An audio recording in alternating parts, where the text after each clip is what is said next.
Prajem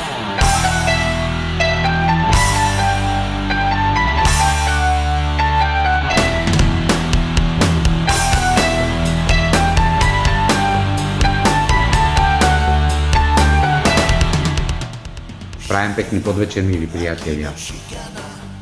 Opäť prinášam perličku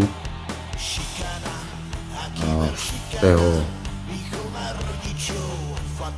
horšieho uhľa pohľadu. V minulosti som vás informoval, že bolo na mňa podané oznámenie na policajnom zbore v Sečovciach zo strany matky Romankovej spolužiačky, ktorá na ňo kričala, aby skočil. Je vidieť, že toto oznámenie pre nich nedopadlo úspešne, takže troška pritvrdili. V dnešnej dobe podala dotyčná osoba na mňa trestné oznámenie pre ohováranie. Nie som si vedomý, že by som dotyčnú osobu nejakým spôsobom ohováral, de facto znevažoval, alebo urážal, alebo dehonestoval. Ja som poskytol relevantné informácie po úkone, ktorý som absolvoval u vyšetrovateľa v Sečovciach. A včera v poobedných hodinách mi volal vyšetrovateľ z kriminálky z Trebišova, že daná osoba na mňa podala trestné oznámenie pre ohováranie. Avšak nedokážem pochopiť, ako nechápem doteraz tento právny systém Slovenskej republiky, ani ministra Eštoka, ktorý hlása, že Slovensko je právny štát a že každý občan má nárok na právnu ochranu. Ja som poškodený. Som otec, ktorý prišiel o syna kvôli šikane. Som občan Slovenskej republiky, ktorá má ústavu a ktorá mi garantuje práva.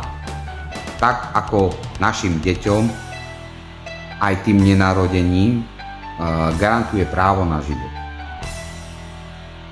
Nikto nemá právo na to, aby siahol niekému druhému na život. Či už fyzicky, ale aj psychicky.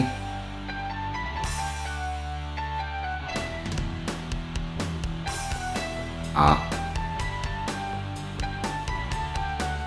ja sa pýtam, kde je tá ústava Slovenskej republiky aplikovaná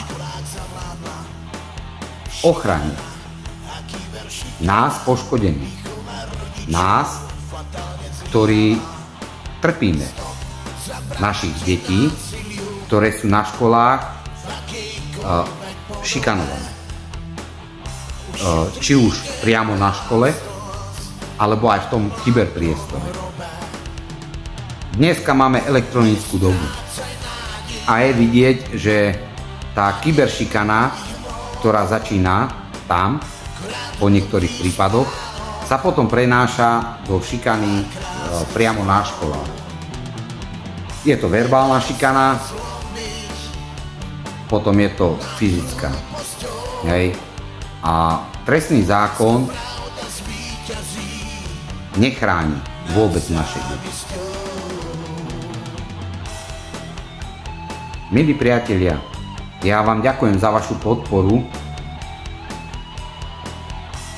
Ďakujem vám, že stojíte pri mne v tomto ťažkom období. a že spoločne po tej trnistej ceste kráčate so mnou a verím, že na konci tej trnistej cesty bude pre nás zadozučinením pre všetkých rodičov, pre všetkých detí, ktoré trpia kvôli týmto agresorom a šikanátorom, že do trestného zákona sa ukotví aj trestnoprávna zodpovednosť, čo sa týka šikany.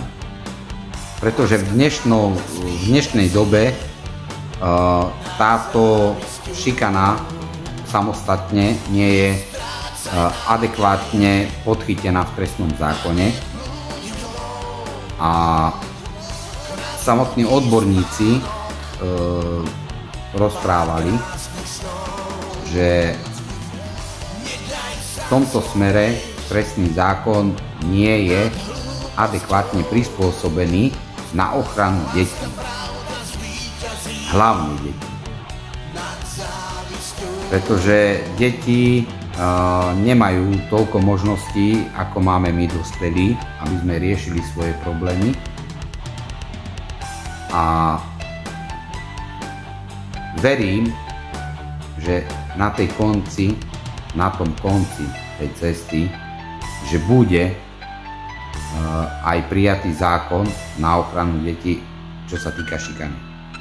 V neposlednom rade ďakujem Attilovi za jeho prínos